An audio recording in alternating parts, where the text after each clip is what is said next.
To start off with, working with steel, it was actually, I was 11 years old and I used to come in from school and run up to my dad's workshop, and he used to teach me how to stick weld. Thought that's the way I wanted to go, you know. But as far as the artwork goes with steel, that sort of came about as an interest, a hobby, and I was sort of working it round my self-employment in steel fabrication. Sometimes you're guided by a commission, and my job is to put emotion into that thing. That comes about from life experience. So what, you know, if somebody comes to me saying, we want a miner for our village, my job is to get that miner to tell a story. So you try to sort of pick up on incidents or times that, you know, that particular village had, you know, if that mine was closed at a certain period, so you're trying to sort of relay that. Away from commissions, doing private work, basically it's generally done on spec, so you create the work and then hope to sell it. So, and that's all about where, you know, different, it could be inspiration, it could come from anything, it could come from a sentence that somebody said. I've done works related around death, grief, hemorrhoids, everything, you know, so it just depends. Sometimes they're quite comedy things and sometimes it's very serious. The working class, that's me. You know, they're my peers, they're the people I grew up with, shoulder to shoulder. So that's my life that I know, and you know, they always say, do what you know. And I'm big into the heritage of the area.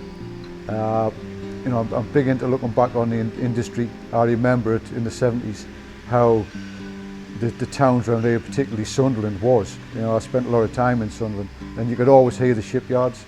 So that was sort of ingrained in us.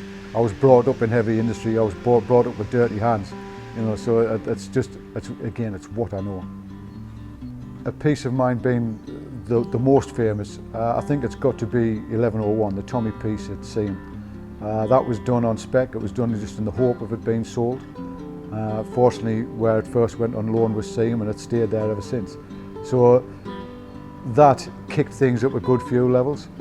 But there's work in Sunderland in Keele Square, the Gan Canny piece, which was to commemorate the Vauxhall breweries. That is a piece I'm particularly fond of because that is basically a dozen sculptures in one. And there was a lot of time and effort went into that, and I was quite happy with the result.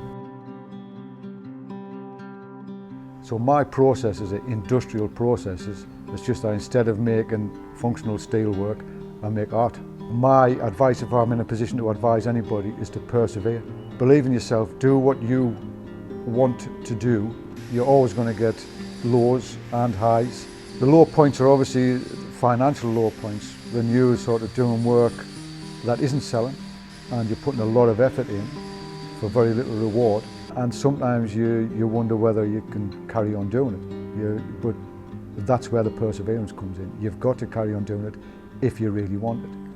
When you have gone through it and really put the effort into something that you believe in and other people click with it.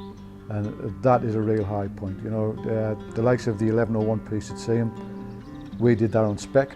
It was put down there on loan, and the people in general responded to it so well that they raised the money to buy it and donate it to the town, which was really humbling and flattering. And it was a wonderful, wonderful time for us.